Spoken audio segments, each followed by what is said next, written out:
창세기 질문과 함께하는 오늘의 묵상 시간입니다. 며칠 동안 미국 방문으로 인해서 오늘의 묵상 올리지 못했습니다. 9월 20일 오늘의 묵상 시작하겠습니다.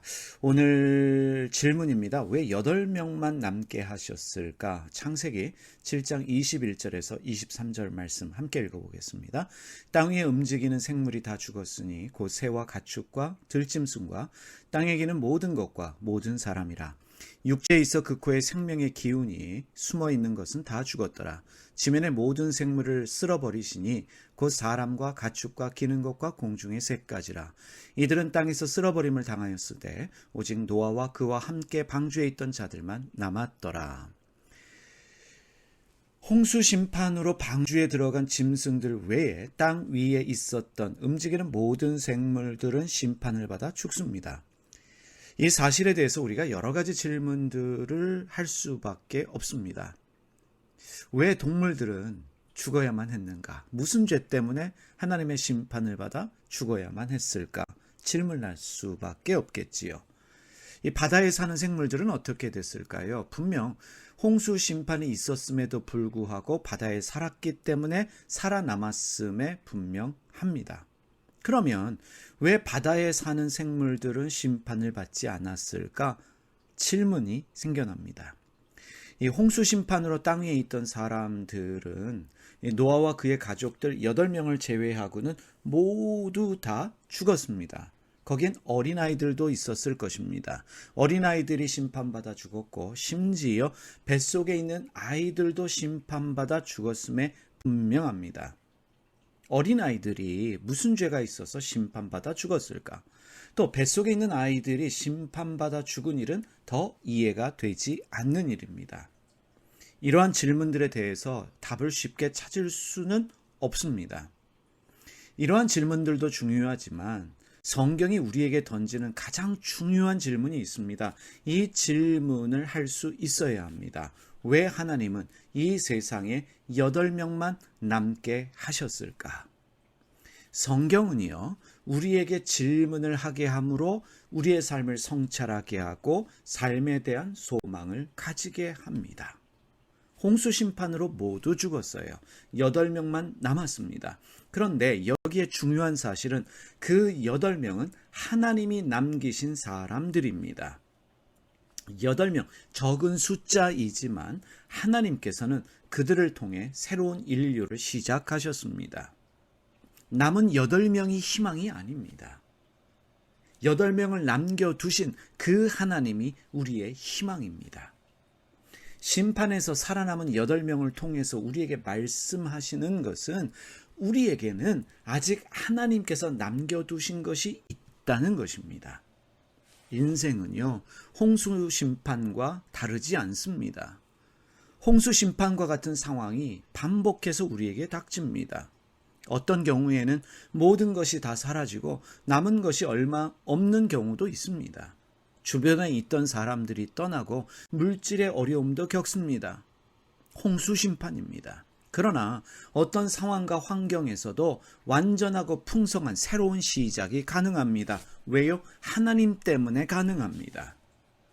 지금 나에게 남아있는 것이 떡 5개와 물고기 2마리라고 할지라도 우리에게는 소망이 있습니다. 절망할 이유가 없습니다. 하나님이, 전능하신 하나님이 그것으로 5,000명 이상을 먹일 수 있는 분이기 때문입니다.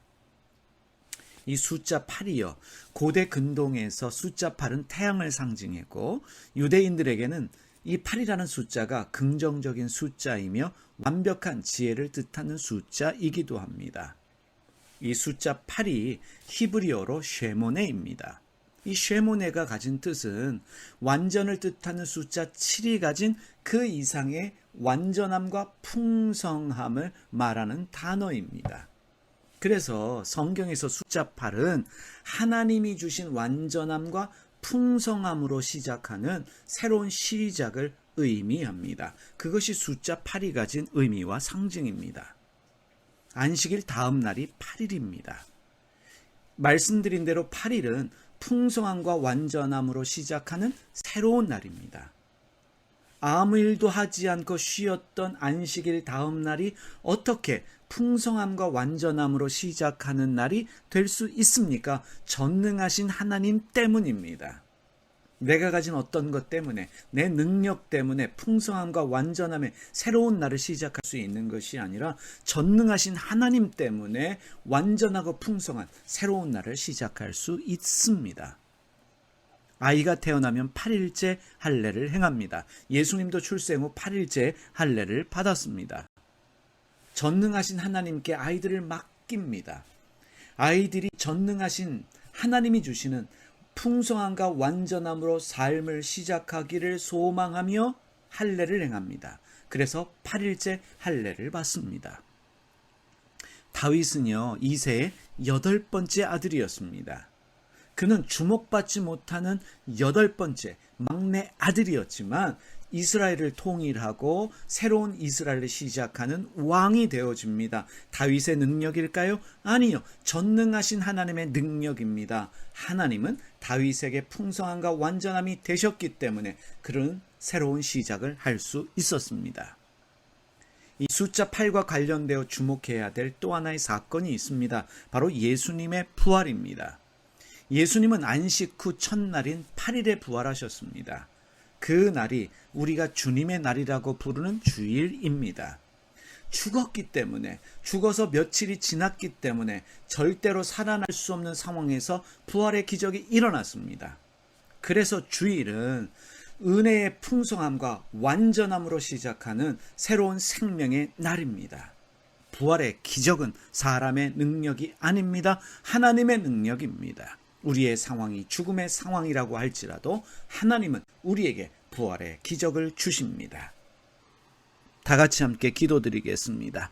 살아계신 하나님 아버지, 남은 자가 8명이라고 할지라도 그 8명을 통해서 새로운 풍성하고 완전한 새로운 시작을 하신 하나님을 찬양합니다. 8명에 주목하는 것이 아니라 전능하신 하나님을 주목하는 저희의 믿음의 삶이 되게 하여 주시옵소서. 안식일 다음 날 8일째 더 완전하고 풍성한 은혜를 허락하시는 주님, 우리가 일하지 못하기 때문에, 우리가 어떠한 일을 하지 못하기 때문에 좌절하고 포기하는 것이 아니라 우리 가운데 일하시는 전능하신 하나님을 보게 하여 주시옵소서. 떡 5개와 물고기 2마리에 주목하는 것이 아니라 그것을 받으시는, 그것을 통해서 일하시는 전능하신 하나님 믿는 믿음이 저희 안에 있게 하여 주시옵소서.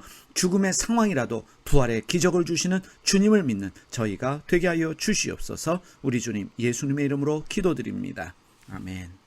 하늘에 계신 우리 아버지, 아버지의 이름을 거룩하게 하시며 아버지의 나라가 오게 하시며 아버지의 뜻이 하늘에서와 같이 땅에서도 이루어지게 하소서. 오늘 우리에게 일용할 양식을 주시고 우리가 우리에게 잘못한 사람을 용서하여 준 것 같이 우리 죄를 용서하여 주시고 우리를 시험에 빠지지 않게 하시고 악에서 구하소서. 나라와 권능과 영광이 영원히 아버지의 것입니다. 아멘.